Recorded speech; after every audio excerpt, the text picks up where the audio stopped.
ഈശോമിശിഹായ്ക്കും സ്തുതിയായിരിക്കട്ടെ.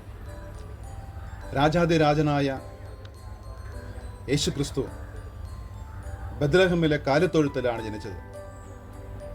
എന്തുകൊണ്ടാണ് യേശു ക്രിസ്തു കാലിത്തൊഴുത്ത് ജനിച്ചത്? ബൈബിളിൽ പറയുന്നത് പോലെ പരിശുദ്ധ കന്യാമറിയവും ഔസേപ്പിതാവും അവർക്ക് സത്രത്തിൽ ഇടം കിട്ടിയില്ല.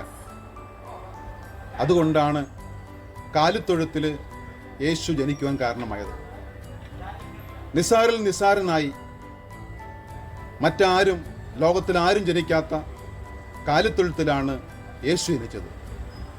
അങ്ങനെ യേശുവിന് ജനനത്തോടെ കാലിത്തൊഴുത്ത് ഭാഗ്യപ്പെട്ടതായിട്ട് മാറി.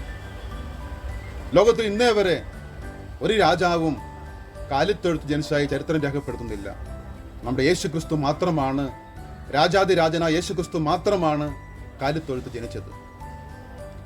നിഷ്കളങ്കരായ കാലികൾക്കാണ് ആദ്യമായി യേശുവിനെ കാണുവാൻ ഭാഗ്യം ലഭിച്ചത്.